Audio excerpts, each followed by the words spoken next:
여러분 안녕하십니까? 생생매거진 오늘 박은정입니다.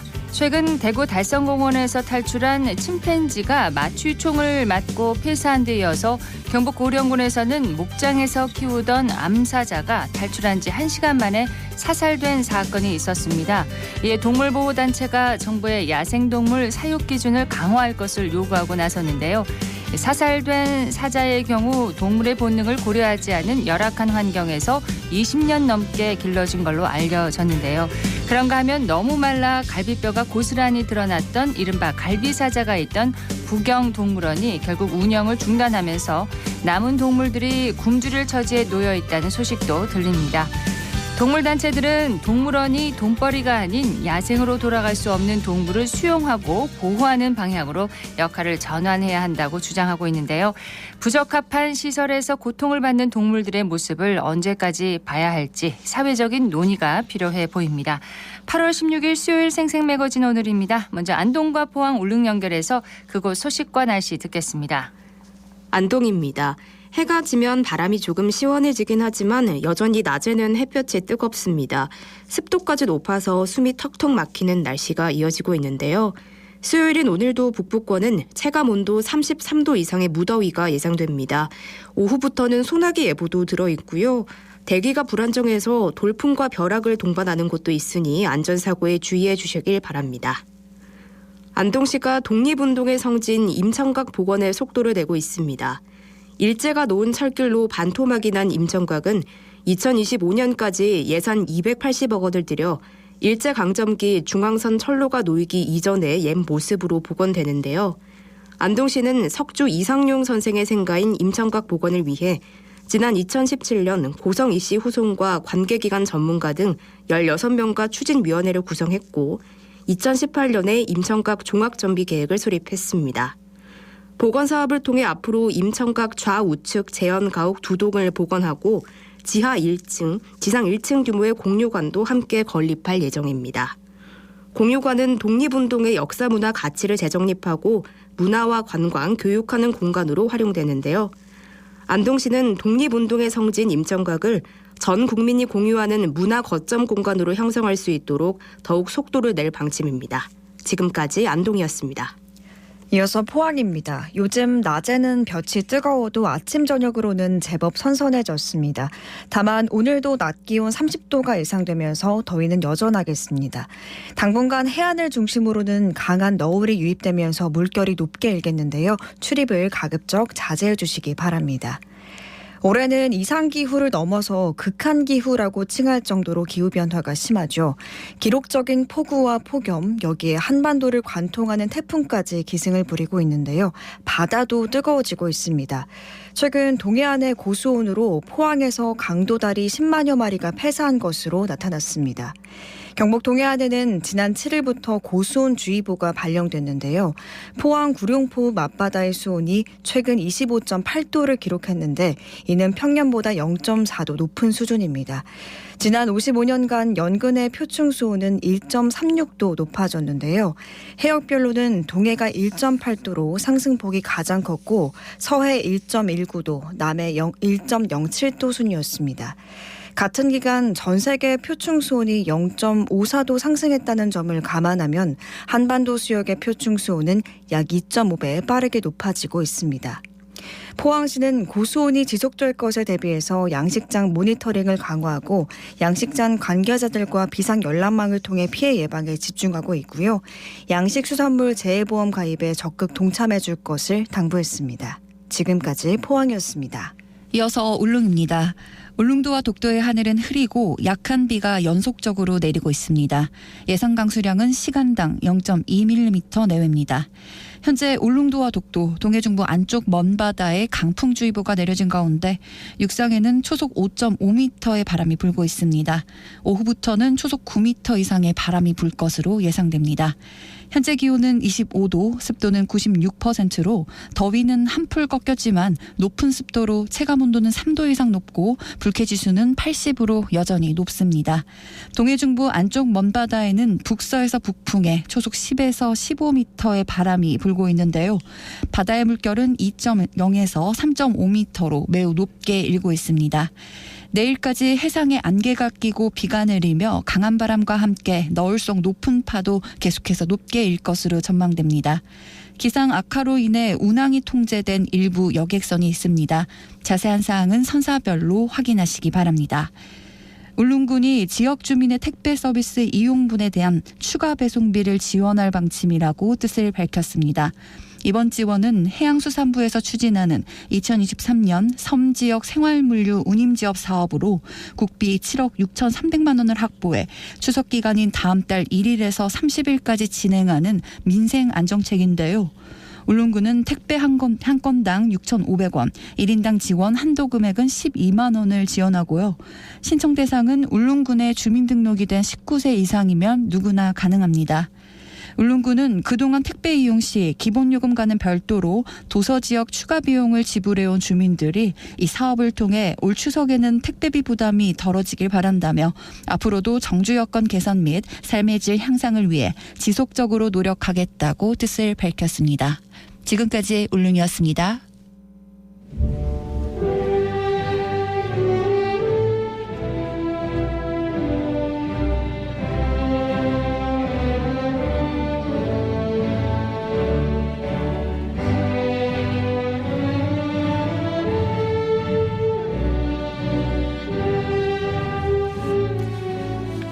지방 소멸 위기를 극복하고 지방의 발전을 위해 뛰는 지자체장들을 만나는 시간입니다. 지방 시대를 열다. 오늘은 백광식 대구 북구청장을 모셨습니다. 청장님 어서 오십시오. 예, 안녕하십니까? 안녕하세요. 예. 구청장님, 지난해 7월 민선 8기 대구 북구청장에 당선되면서 3선 구청장 임기를 수행하고 계신데 그동안 북구 발전을 위해서 크고 작은 사업들을 많이 추진을 하신 걸로 알고 있습니다. 중점적으로 추진해온 사업은 뭐가 있을까요? 예. 생애를 이룬 곳에 활력을 불어넣는 도시재생 사업을 지역 주민들과 함께 활발히 추진하고 있습니다. 도시재생 사업이요? 예. 우리 북구는 7, 80년대만 하더라도 상공단가가 제일모직 대한반직을 중심으로 대한민국의 산업화에 크게 기여해왔고 예. 또 대구 경북 주민들의 먹을 살리는 자랑스러운 도시였습니다. 하지만 90년대 중반부터 대구 외곽이 팽창하면서 중요한 산업들이 도시 외곽으로 이전해 갔습니다. 예. 그에 따라서 이제 도시 공동화가 일어나고 도시 활력을 잃게 되었습니다.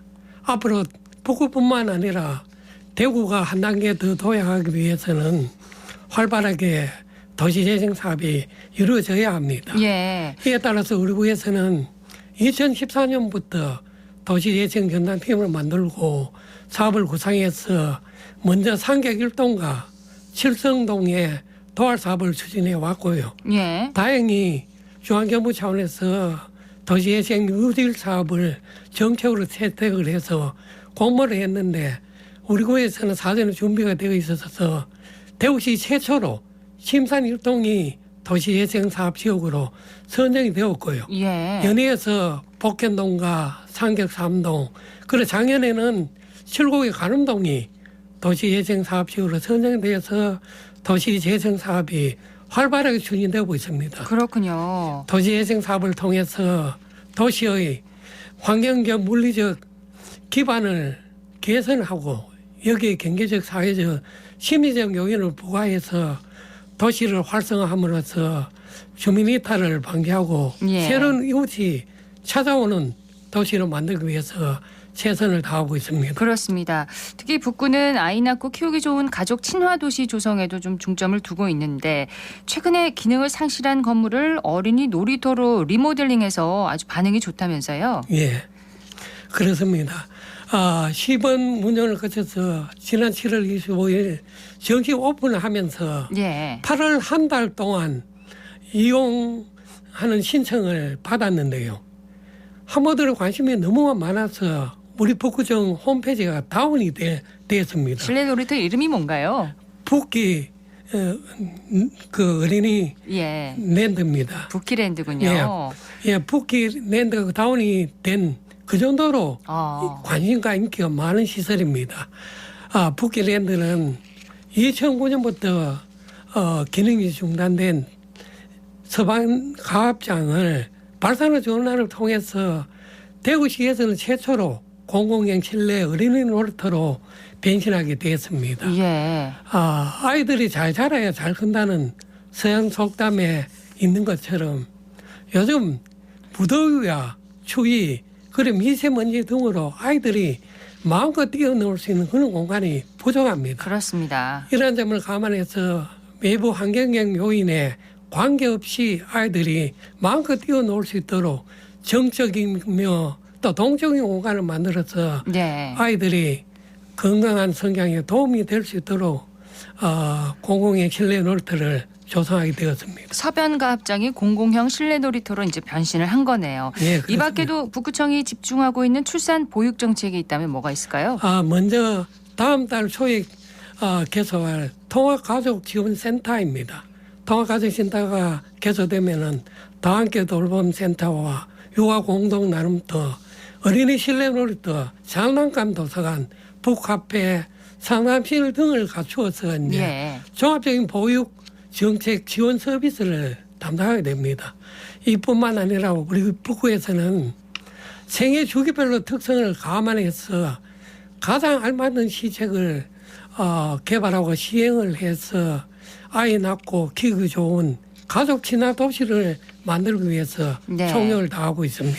자, 그리고 지난 7월 1일에 이제 군위군이 대구시로 편입이 됐습니다. 이 북구하고 이 군위군이 좀 생활권이 가깝지 않습니까? 예. 그래서 북구의 유동 인구가 좀 늘어나는 등 여러 가지 효과가 기대되고 있는데 실제로도 어떻게 체감을 하시는지요? 예, 7월자로 군위군이 대구시로 편입됨에 따라서 공항도시 운이와 우리 대구 도심을 연결하는 관문 역할을 우리 북구가 하게 되었습니다. 예. 우리 북구가 한 단계 더 도약할 수 있는 기반이 마련된 것인데요. 앞으로 대구 경북 신공항 건설과 함께 우리 북구가 공항 프론트 도시로 성장할 수 있도록 후적지 개발을 통해서 휴양과 문화와 관광지를 조성해서 군이 편입에 따른 시너지 효과를 최대한 누릴 수 있도록 할 예정입니다. 예. 지금은 미미하지만 의미 있는 그런 변화가 있습니다. 군위를 향한 급행버스 출발지가 동호동에 있는데요. 네. 동호동 인근에 있는 서변 수변공원과 그리고 칠곡 삼지구에 있는 상경가에 손님이 늘어나는 그런 긍정적인 효과가 지금부터 일어나고 있습니다. 그렇군요. 그리고 얼마 전에 팔거산성이 국가지정문화재로 승격됐습니다. 북구의 또 하나의 대표 관광자원으로 좀 기대가 되네요. 예. 고암동 고봉원이 국가사적으로 지정된 지 딱 5년 만에 또다시 이제 팔건산성이 국가사적으로 지정됨에 따라서 네. 우리 북구로서는 매우 의미 있는 경사가 있었습니다. 팔건산성은 잘 아시는 것처럼 신라산성의 보편적 특성과 또 팔건산성만의 독특한 특조 양식을 두루 갖춘 문화적 학술적 가치가 큰 문화유산입니다. 네. 이번 사적 성격을 계획을 해서 종합 경비 계획을 수립해서 지수적인 발굴 조사와 산성 복원 그리고 주민 편의 시설을 만들어서 주민들이 쉽게 다가가고 즐길 수 있는 문화유산 명소로 거듭날 수 있도록 하겠습니다. 예. 자, 국민권익위원회에서 주관한 2022년 공공기관 종합청렴도 평가에서 1등급을 받았습니다. 예. 북구청만의 비결이 있습니까? 공직자의 가장 기본적인 자세가 청렴인데요. 네. 청렴도 향상 위해서 그동안 다양한 노력을 해왔습니다. 전단 조직도 만들고 매년 컨설팅도 받아보는 등 다양한 시책을 추진한 결과 종합청렴도 1등급이라는 값진 성과를 이룰 수 있었습니다. 네. 남은 임기 동안에도 종합청렴도 1등급을 유지하기 위해서 최선을 다할 예정이고요. 그러하기 위해서는 지원 상호 간의 소통을 통해서 상호 존중하는 문화를 만들어가는 것이 우리 북구만의 청년 비결입니다. 소통하는 어떤 모임도 있다면서요? 예, 그래서 나태문화 개선 티타임과 같은 지원들 간의 소통 모임을 활성화하고 있고요.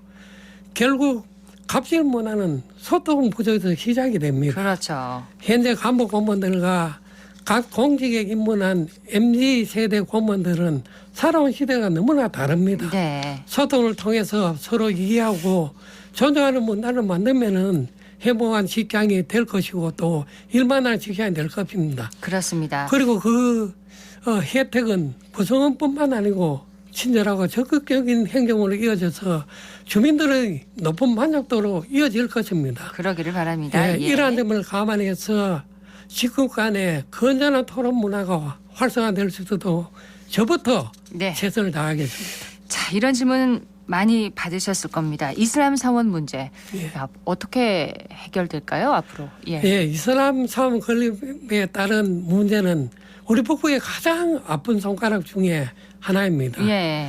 그동안 우리 구에서는 건축주와 주민 간의 갈등을 중재하기 위해서 수차례 거쳐서 중재기도 하고 전문가를 초청해서 갈등 관리 컨설팅도 해봤습니다. 지금 경북대와도 또 예. 면담을 하고 계시죠? 예, 그래서 지난 4월에는 경북대 유학생에 따른 문제이기 때문에 경북대 총장을 만나서 경북대와 함께 해소 방안을 찾아보기 위해 노력해봤고 또 교육부 차관도 만나서 교육부 차원에서 해결 방안도 찾아보기 위해서 노력을 했습니다. 네. 그리고 여기에 더해서 이제 대구시와 국가권익위원회, 문화체육관광부, 외교부를 통해서 해결 방안을 찾아보기 위해서 노력했는데요. 아직도 해결되지 않고 있습니다. 그렇지만 앞으로도 우리 구에서는 양측의 애로 사항에 대해서 네. 100% 정치를 하고 단 1%만의 해결 가능성이 있다면은 그 해결 방안을 찾아서 해결할 수 있도록 최선의 노력을 다하려고 합니다. 자, 좀 오래된 숙제입니다. 좀 예. 잘 해결을 되기를 바랍니다. 예. 자, 끝으로 지역민들에게 한 말씀 해주시죠. 예, 북구 주민 여러분 안녕하십니까? 북구청장 배광식입니다. 코로나 팬데믹과 오랜 장마, 폭염 그리고 태풍으로 경제적, 심리적으로 매우 힘들어 하시는 데에 대해서 위로 말씀을 드립니다. 우리 북구에서는 주민 여러분들의 편리한 일상이 하루빨리 회복될 수 있도록 최선의 노력을 다하겠습니다. 예. 주민 여러분 무더위 잘 극복하시고 늘 행복하시고 건강하십시오. 감사합니다. 예, 특색 있는 도시 재생 사업으로 사람이 찾아오는 북구가 되기를 기원하겠습니다. 백광식 대구 북구청장이었습니다. 구청장님 고맙습니다. 감사합니다.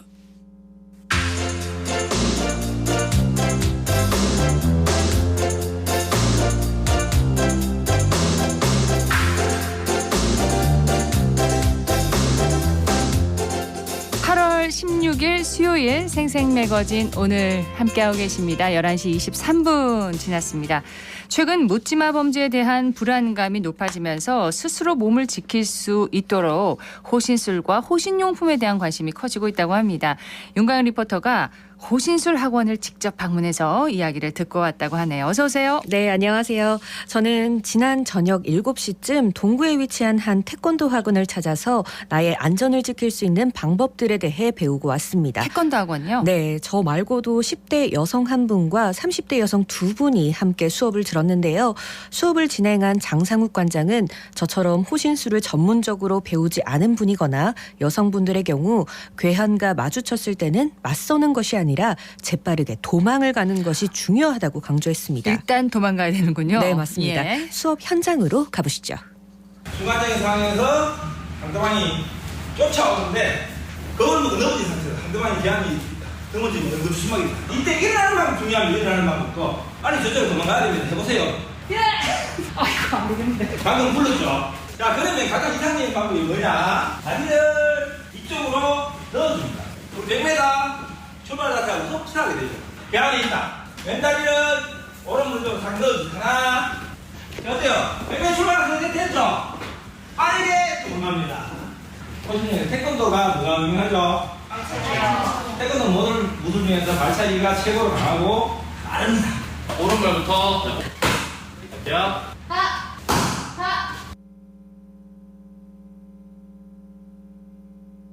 네, 그 상황에서 벗어나는 것도 방법이 다 있는 거네요. 네, 예. 맞습니다. 윤가영 리포터도 함께 수업을 받아 보셨죠? 네, 어땠어요? 그렇습니다. 이 호신술이라는 것이 정말 단기간에 할 수 있는 것이 절대 아니기 때문에 지속적으로 배워야겠다 이런 생각을 가장 먼저 했고요.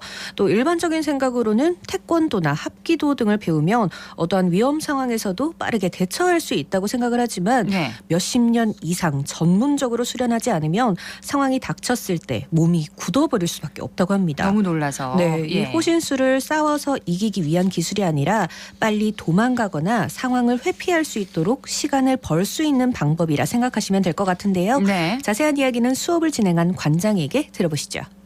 예, 저는 태권도장 장상욱 관장이고 모든 무술에서는 호신술 수업은 매일 또는 일주일에 한두 번은 꼭 진행을 하고 있습니다. 일단 예전보다는 주변 사람들도 저한테 지인들이 많이 물어봅니다. 그리고 성인부라든지 중고등 학생들이 그런 호신술 부분에서 수업 문의가 예전보다는 좀 더 많이 있고 실제 또 입간으로 직결되기도 합니다. 개항과 맞닥뜨렸을 적에 방학을 먼저 하고 최대한 빨리 도망을 가야 되겠죠.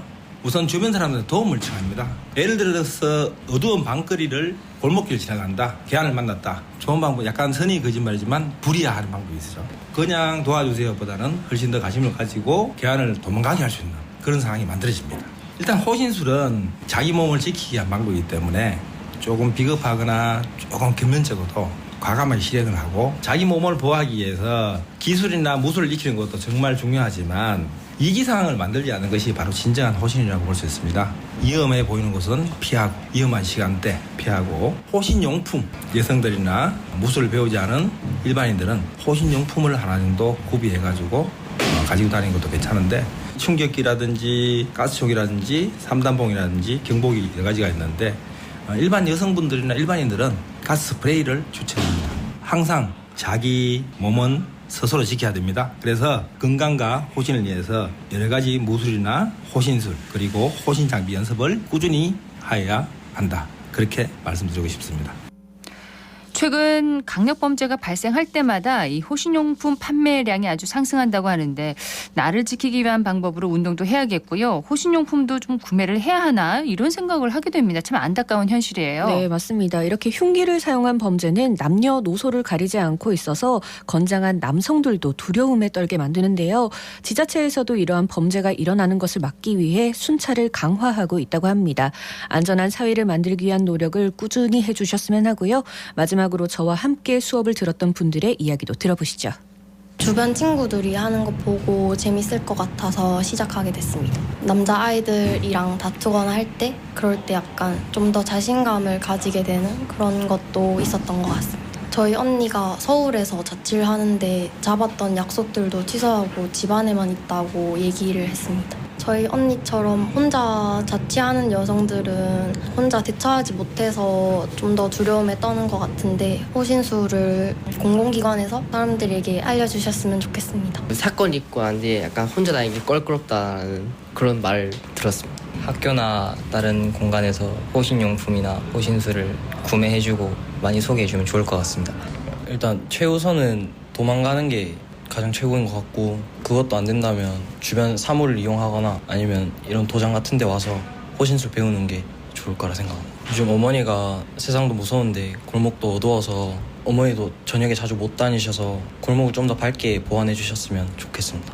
저는 태권도를 한 10년 정도 했고요. 주로 호신술은 태권도 품새를 응용한 동작에서 많이 배웠습니다. 품새를 응용해서 빼기 기술이라던가 아니면 태권도에서 가장 강력하다고 했으면 발차기 기술로 일단 상대를 제압하는 방법 위주로 많이 배웠습니다. 일단 호신술도 중요하지만은 개인적으로 할 줄 아는 무술 한 가지가 있다는 것이 좀 심적으로 든든한 감이 있거든요. 그래서 평소에 운동을 좀 즐겨 하시는 걸 꼭 추천합니다.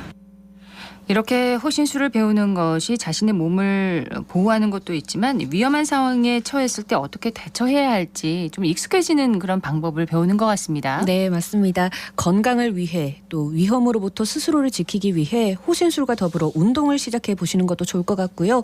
호신용품을 구매하셨다면 사용법을 반드시 알아보고 연습도 해보시는 것을 권해드립니다. 네, 윤가영 리포터 잘 들었습니다. 고맙습니다.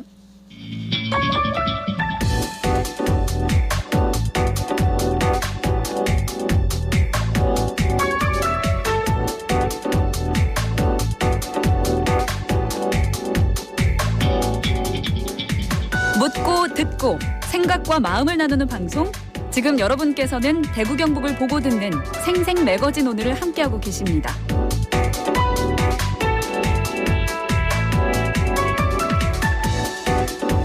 (11시 30분) 지났습니다.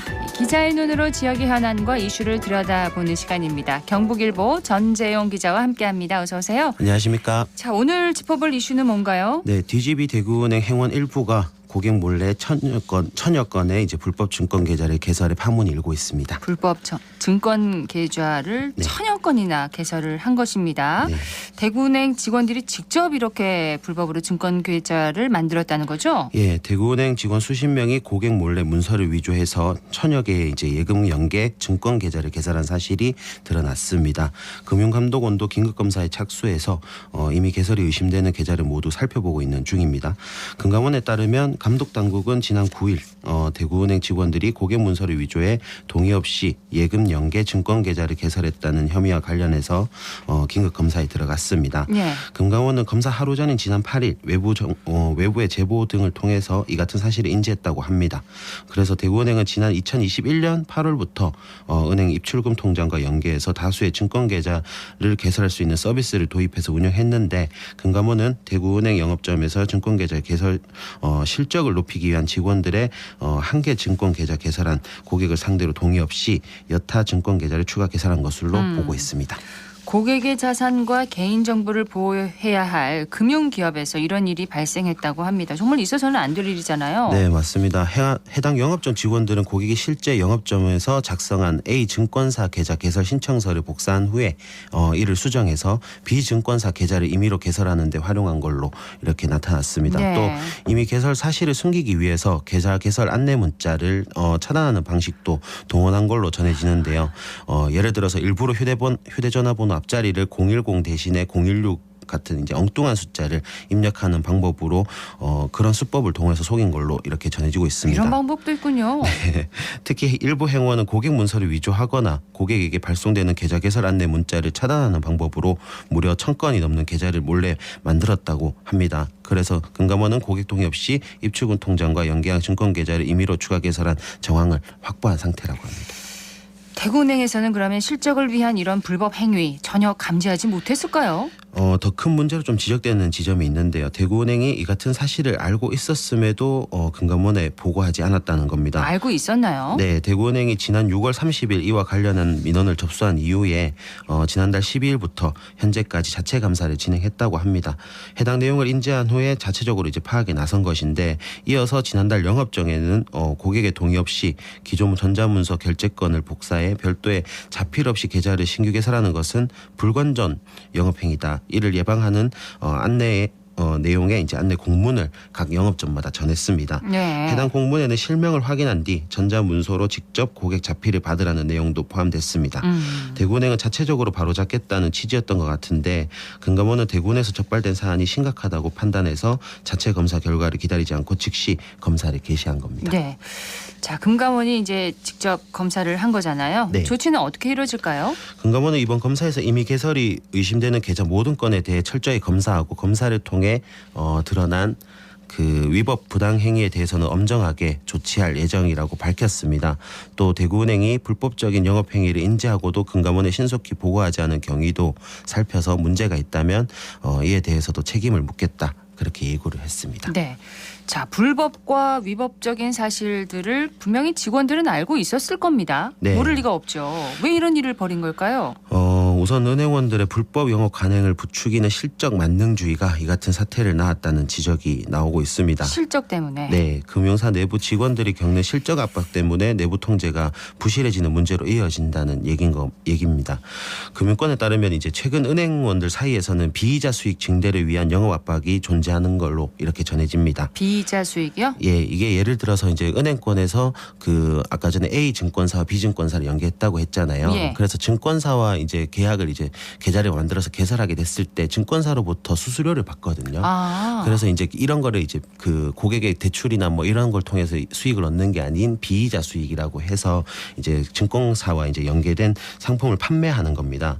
그래서 은행권이 대출을 많이 팔면서 이자 장사를 한다는 비판이 많이 이어지니까 각종 상품의 수수료 이익을 확대하기 위한 노력이 이어지고 있는 분위기입니다. 네. 그래서 대구은행에서도 실적을 채우기 위해 고객에게 확인되지 않은 증권계좌를 임의로 개설하는 부정행위도 이 같은 비이자 수익 증대를 위한 실적 압박이 작용했다는 분석이 나옵니다. 그렇군요. 예, 물론 대구은행 측은 실적을 위한 지침이나 권유는 없었다라고 하지만 고객 1인당 이제 증권계좌를 2개까지 개설할 수 있다는 점을 활용해서 직원이 임의로 계좌를 늘리는 불법 영업 행위가 수많은 영업종에서 발생했기 때문에 비이자 압박과 성과 만능주의가 부른 금융사고라는 지적이 많습니다. 그러네요. 또 일각에서는 대구은행의 이번 금융사고로 시중은행 전환에 차질이 있을 수도 있다 이런 우려가 나오고 있습니다. 지금 대구은행이 시중은행 전환을 선언한 지 얼마 지나지 않았잖아요. 네, 맞습니다. 대구은행이 시중은행 전환에 나선 소식은 지난달 중순쯤 전해졌는데요.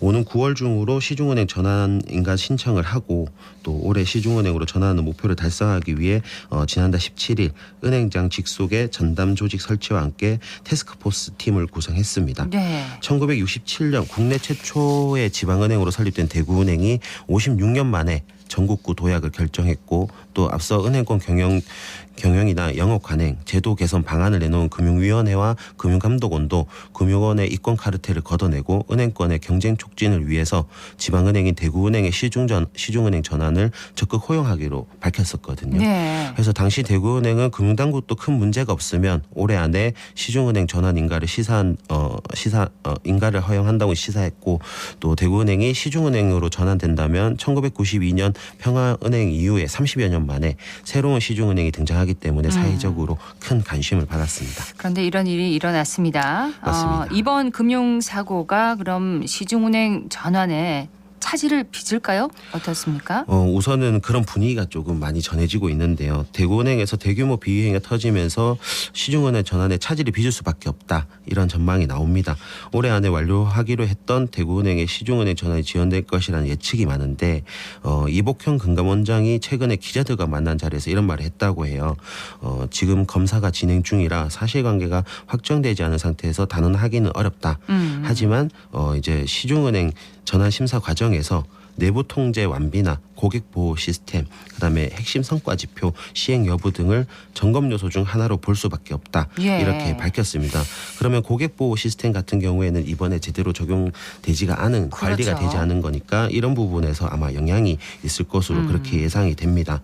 그래서 이런 대구은행 이번 사태가 시중은행 전환에 발목 잡을 수 있는 요인으로도 해석이 되는데 정부가 은행 개혁 방안으로 마련한 지방은행의 시중은행 전환을 정작 당사자인 대구은행이 스스로 좀 찬물을 끼얹은 모양새입니다. 그러네요. 네, 다만 대구은행 시중은행 전환과 관련해 절차가 아직 진행 중이고 또 대구은행의 무단 증권 계좌 개설이 어떤 법을 위반했는지 최종 확정되는 시기가 좀 변수로 작용할 것으로 시기가요? 보입니다. 예. 증권 계좌 개설에 대한 금융사고는 결과를 이제 좀 기다려 봐야겠고 혹시 시중은행 전환 과정에 영향을 줄 수 있는 다른 요소도 있나요? 네, 현재 영업장에 집중된 고객관리 규모를 키우고 모바일 앱을 정기적 필수적으로 이용하는 고객을 확보하는 방안이 필요하다는 분석이 최근에 나왔습니다. 대구은행의 앱 사용률과 그다음에 확보 고객의 비율이 지방은행 수준에 머물러 있다는 지적인데 네. 컨슈머 인사이트의 올해 7월 주례 금융 플랫폼 기획조사에서 이 같은 내용이 나왔습니다.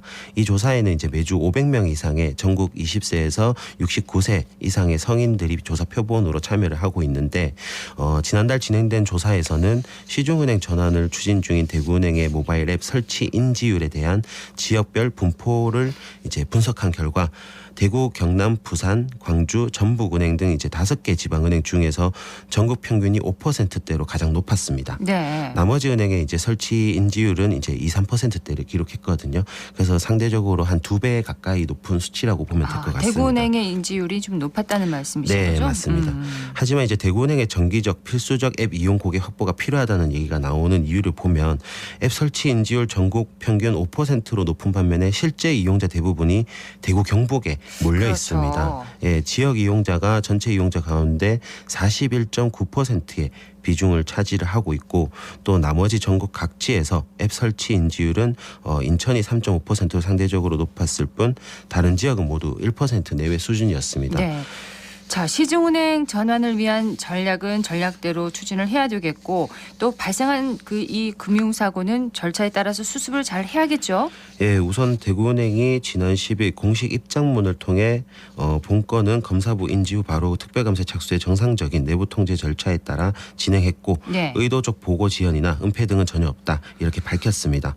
금감원이 사안의 심각성을 고려해 바로 검사에 들어간 것과 상당히 대조되는 대목인데 대구은행은 또 정도 경영에 위배되는 행위에 대해서는 향후 엄정하게 조치할 예정이고 민원 접수 후 금융소비자보호부에서 민원 처리 중 불건전 영업행위 의심 사례를 발견하고 본 내용을 검사부로 이첩함은 물론 유사 사례 전수조사 실시로 사실관계 확인과 직원별 소명 절차를 진행하고 있다. 예. 이렇게 전했습니다. 자, 전재현 기자는 이번 대구은행의 불법 계좌 개설 파문 어떻게 보시나요? 우선 대규모로 증권계좌 개설이 이루어지는 이런 일이 단순히 영업인들의 실적 채우기 욕심에서 비롯된 거라고 하기에는 좀 수법 자체가 많이 대담하고요. 예. 그리고 과거에 벌어졌던 도덕적 해이마저 지금 다시 거론되고 있는 만큼 깨끗하게 바로잡으려는 모습과 노력을 보여줘야 하는 게 우선인 것 같습니다. 네, 경북일보 전재현 기자였습니다. 고맙습니다. 감사합니다.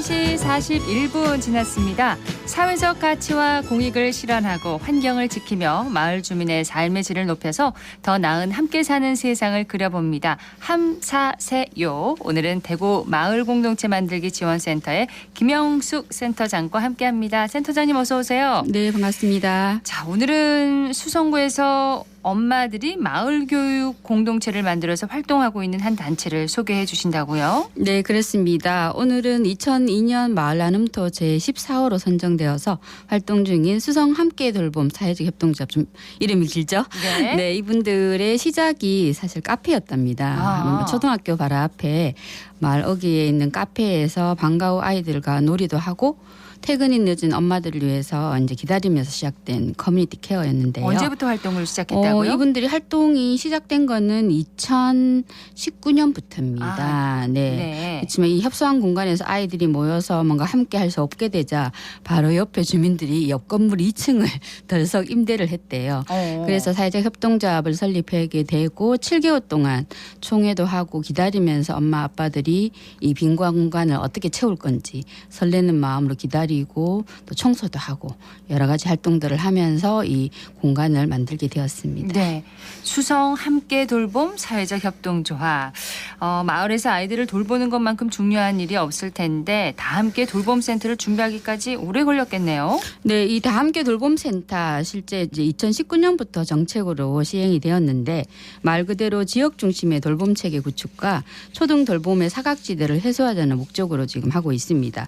기존에 지역 아동센터가 있지만은 이 지역아동센터에 오는 아동들의 한계점이 있습니다. 그래서 이 지역사회 중심에 이 자발적이고 주도적인 아동 돌봄 공동체 기반을 조성하는 목적으로 하고 있는데요. 사실 코로나19 때 저희들 초등학교가 문을 닫는 이 돌봄 문제가 굉장히 심각했잖아요. 그렇죠. 네, 2000년 말 기준으로 다 함께 돌봄센터가 이 코로나 시기를 거치면서 전국에 424개소가 개소되었는데 당시에는 대구에서 거의 없었대요.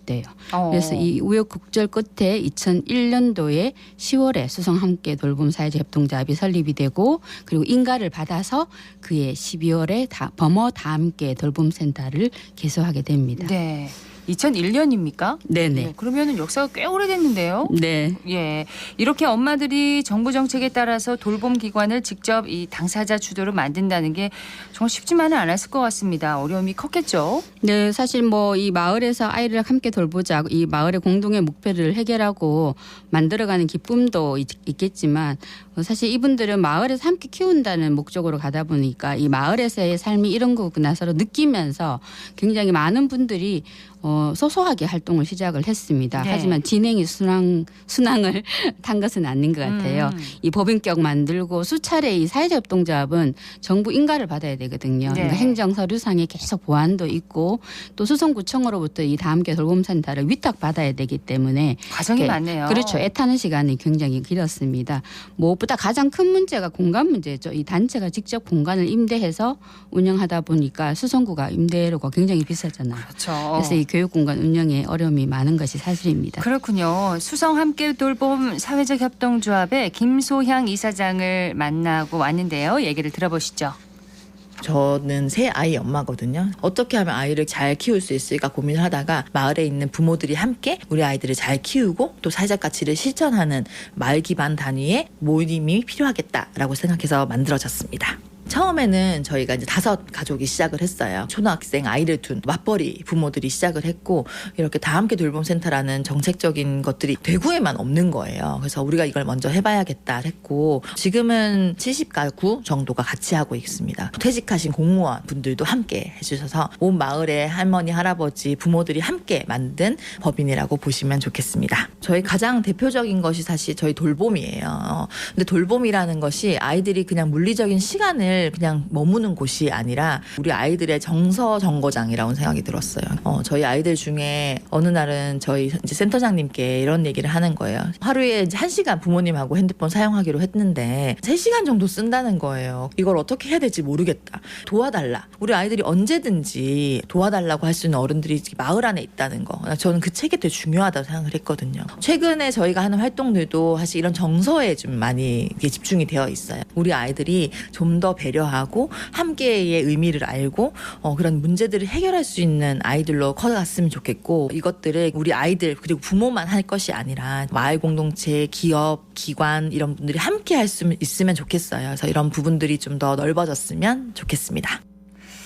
이사장님 말씀을 들어보니까 이 교육 공간 운영에 대한 철학과 목적 또 자부심이 아주 넘치는 것 같은데 마을 나눔터는 그러면 어떻게 만들어지게 됐나요? 네, 그 2021년도에 이 설립이 되고 나서 사실 다함께 돌봄센터는 아이들 교육 공간이잖아요. 그렇죠. 그래서 엄마들이 늘 이상적으로 여기서 뭔가를 할 수는 없어요. 제약이 많거든요. 그래서 이 아지트였던 동네 카페가 바로 옆에 있었는데 이 카페도 임대를 하면은 아이들 식사도 해결하고 또 마을에서 다양한 활동을 할 수 있겠다 싶어서 이 코로나 시국에 덜컥 또 공간을 지속적으로 운영하기 위해서 공간을 임대를 하신 거예요. 점점 확장되고요. 네, 그래서 이 엄마들이 더 많은 주민들과 함께 하고 싶고 또 아이들도 또 새로운 프로그램을 하고 싶을 때 이 공간을 어떻게 좀 확장하고 함께 다양한 주민들이 재능을 모아서 이 공간에서 새로운 좀 마을 공동체를 만들 수 있을까 고민하면서 마을 나눔터를 저희가 이제 신청을 했고 이 선정하고 나서 겨울에 또 공사가 이루어지고 나서 지금은 공간을 2개 이제 임대해서 지금 나눔터 공간 운영하고 있습니다. 예, 교육 공동체 단체가 참 많은 그 노력을 하고 있는데 이번에는 다함께 돌봄센터에 아이를 보내고 있는 학부모의 이야기를 들어봤습니다. 아이를 첫 학교를 입학을 할 시점이 코로나 시기였는데 아이들이 방과 후에 교류를 할 기회를 그때는 어쩔 수 없이 부모들이 다 만들어주게 됐어요. 1년 가까이 하다 보니까 이건 아닌데 라는 생각을 하다가 지인의 소개로 그 만남의 장을 아이들이 주도를 할 수 있는 곳이 있다. 그렇게만 듣고 이 돌봄센터를 오게 됐는데 진짜 이곳은 친구도 조부모님들도 항상 있고 동생을 만날 수 있고 그래서 전 세대가 이곳에서 교류를 할 수 있는 만남의 장이 이 돌봄센터를 표현할 수 있는 말이라고 생각해요. 그래서 지금까지 함께 하고 있습니다. 1박 2일 동안 춘천에서 열리는 춘천 온세대 합창 페스티벌이라고 한 몇 달간의 노래 연습을 거쳐서 그 큰 무대에 올라가는 일이 있었는데 아이들만 참여했던 게 아니라 부모들이 함께 와서 같이 연습을 했어요. 노래를 하고 그래서 그 연습의 과정을 통해서 아이들이 무대에 올라서 해냈다. 자기 스스로 느끼게 되는 거예요. 참 감사한 일로 지금까지 기억이 나고 있습니다. 여기는 부모들도 함께 할 수 있는 교류의 장도 있었거든요. 엄마학교라는 프로그램을 저희가 별도로 해서 거기서 이제 대화법을 배웠었거든요. 꺼내야 될 말과 꺼내지 않아야 될 말에 대해서도 제가 한번 숙지를 하게 되고 그러니까 결론적으로는 제가 온화해지니까 저희 집도 온화하게 되고 그래서 저는 그 부모학교, 엄마학교의 시간이 가장 지금까지 기억에 많이 남는 것 같습니다. 사람을 배울 수 있는 학교 밖의 공간이라서 이 공간이 널리 더 많이 알려졌으면 참 좋겠습니다. 두 개의 공간이 있다고 말씀하셨잖아요. 네. 마을 나눔터로 이렇게 선정이 되고 나서 공간에도 어떤 변화가 생겼습니까? 네, 이 마을 돌봄을 통해서 이 아이들 돌봄 문제 해결하자 이렇게 이제 시작이 됐는데 이 나눔터 공간에서는 늘 시끌벅적한 것 같아요. 이 동네복 역할도 하고 하니까 함께 식사도 하고 예. 지금은 경력을 보유한 동네 엄마들이 모여서 또 엄마들이 마을 교사가 되는 거죠. 그리고 시니어 분들도 참여하고 계시고 또 지금 지역의 청년들이 함께 모여서 다양한 공간을 지금 만들어가고 있습니다. 그래서 이 각자의 재능을 공간에서 나누면서 이 마을 주민들이 함께 하다 보니까 뭐 다양한 프로그램이 기획되고 있어요. 지금 예. 마을 명상, 엄마 학교, 플라워 테라피, 뭐 그림책 수업 속속들이 이제 엄마들이 기획하는 것들이 계속 이제 실현이 되는 거죠. 이 마을 주민이 아니면 참여할 수 없는 거죠? 아니, 늘 프로그램은 열려 있는 것 같습니다. 그렇군요. 네, 이게 작년 12월에 개설을 했잖아요. 이제 네. 한 6, 7개월 됐는데 현재 이 여러 명의 사람들이 이 나눔터 공간에 10명의 인원들이 함께 모여가지고 지속 가능한 마을의 실험실이다 이렇게 얘기를 하고 계십니다. 네. 그래서 지금은 경력 보유 여성들, 시니어, 다문화 여성들, 장애인과 비장애인들이 함께 일하면서 이제 모두가 마을에서 함께 살아갈 수 있는 협력적인 이 스템도 만들고 다양한 농산물 먹거리도 만들고 제로웨이스트 실천도 하고 뭐 이런 여러 가지 활동들을 함께 실험하는 실험실이다. 이렇게 변화가 있다고 말씀드릴 네. 수 있습니다. 이렇게 마을의 공동체가 생기면 많은 사람들이 함께 할 수 있으니까 변화도 생길 것 같습니다. 네, 이곳의 아이들에게 이 엄마들이 범어 나눔터 생기니까 뭐가 좋아요? 이렇게 물어봤대요. 그래서 1학년 친구들은 이곳에 오면 자유롭고 늘 존중받아서 좋다고 얘기하고 6학년 친구들은 좀 더 이 더불어서 함께 숲을 이루면서 모두가 함께 잘 먹고 더 건강하게 살아갈 길을 찾는 곳이 우리 마을에 생겨서 든든하다. 이렇게 야. 아이들에게 어떻게 보면 마을 공동체가 이제 고향을 만들어주고 있다고 볼 수 있죠. 더불어 숲을 잃었다는 말을 하는군요, 친구들이. 네. 그래서 이 예비 초등학교를 둔 엄마가 이 초등학교 입학을 앞두고 퇴사를 사실 고민했었는데 이 든든한 마을 돌봄 센터가 생기면서 다시 일할 수 있는 마음을 먹게 되었다고 해요. 그리고 지금은 60년 된 삶을 살면서 첫 직장을 가진 시니어 세대가 생겼어요. 이 출근길이 너무너무 신난다고 합니다. 네. 이 마을에서 자라서 초등학교 졸업하고 대학 졸업 후에 다시 마을로 돌아온 청년도 이 생각대로 이루어지는 우리 마을의 나눔터가 있어서 참 좋다. 이렇게 신기하다고 얘기를 하고 있습니다. 그렇군요. 예, 오늘은 마을교육 공동체 수성 함께 돌봄을 소개해 드렸습니다. 대구 마을공동체 만들기 지원센터의 김영숙 센터장이었습니다. 고맙습니다. 네, 감사합니다.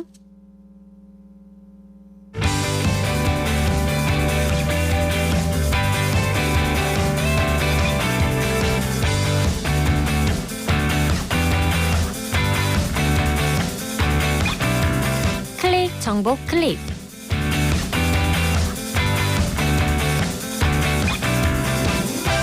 여름에는 습한 날씨와 물놀이로 인해 귀 속 염증 질환이 생길 수 있다고 합니다. 특히 웨이도염의 경우 환자의 대부분이 6월에서 8월에 몰려있을 정도로 여름철 주의해야 하는 질환인데요. 웨이도염을 예방하기 위해서는 귀지를 자주 닦아내지 않아야 합니다. 또 물놀이 전에는 귀마개를 사용하거나 물이 들어간다면 고개를 흔들어 빼고 드라이기에 약한 바람으로 말려주는 것이 좋습니다. 물놀이 외에도 귀 속 환기를 방해하는 보청기나 이어폰도 원인이 될 수 있는데요. 그렇기 때문에 단단히 끼는 이어폰 제품은 피하고 이어폰을 사용할 시에는 소독제나 알코올 솜 등으로 자주 닦아줘 청결을 유지하는 것이 필요합니다.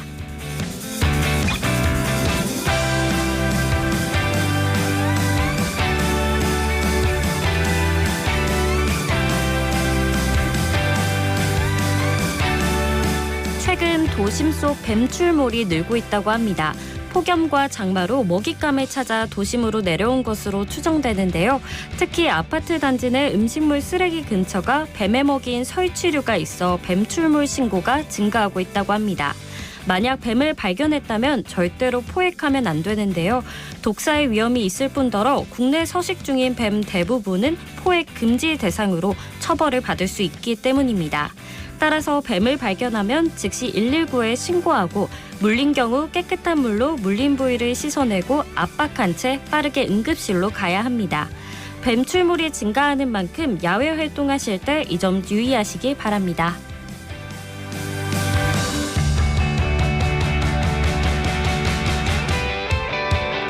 대구 문화예술회관에서 올해의 청년작가전과 연계한 교육 프로그램인 작가와 함께를 운영합니다. 9월 둘째 주까지 매주 토요일마다 진행되며 올해 청년작가로 선정된 5명의 작가가 직접 자신의 작업과 기법을 소개한다고 합니다. 이번 프로그램은 전시 기간 동안 작가와의 대화와 워크숍으로 작품을 더 잘 이해하는 것을 목표를 두고 있는데요. 어린이부터 성인까지 다양한 연령층이 참가 가능하며 대구 문화예술회관 홈페이지에서 자세한 내용을 확인할 수 있습니다.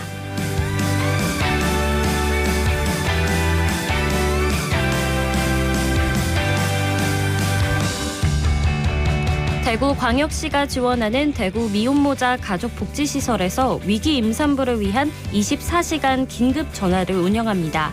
위기 임신 등으로 어려움에 처한 미혼모뿐 아니라 도움이 필요한 기혼 임신 여성에게도 상담을 지원하는데요. 출산과 산후조리, 의료와 아기 양육 지원 등 홀로 감당하기 어려운 현실적인 문제를 상담하고 도움을 받을 수 있도록 지원하고 있습니다. 상담은 비밀이 보장되며 안전하고 신뢰할 수 있는 환경에서 진행되는데요. 도움이 필요하신 분은 1422-37로 전화하면 됩니다.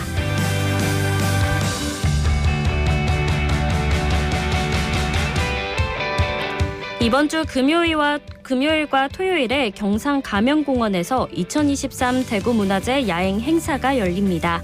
이번 야행은 관찰사의 낭만, 사진첩을 부제로 문화공연, 투어, 전시와 체험 등 다양한 프로그램이 준비됐는데요. 조선시대 경상가명 선화당에서 행해진 가명군사와 취타대의 순례의식과 수문장 교대의식 등 풍속재현을 시작으로 징천강을 배경으로 한 공연도 진행됩니다. 또 대구 근대역사관과 향촌문화관 등 야간에 개방되는 문화시설을 돌며 전시와 체험을 즐길 수 있는데요. 대구문화재 야행은 2016년부터 8년 연속 개최된 우리 지역 대표 축제입니다. 자세한 내용은 대구문화재 야행 홈페이지를 통해 확인할 수 있습니다. 지금까지 클릭 정보 클립 박나영이었습니다. 대구와 경북 지역 오늘 내륙을 중심으로 대부분 지역에서 체감온도 33도 내외로 올라서 매우 무덥게 했습니다. 생생매거진 오늘 준비한 순서 여기까지입니다. 박은정이었습니다. 고맙습니다.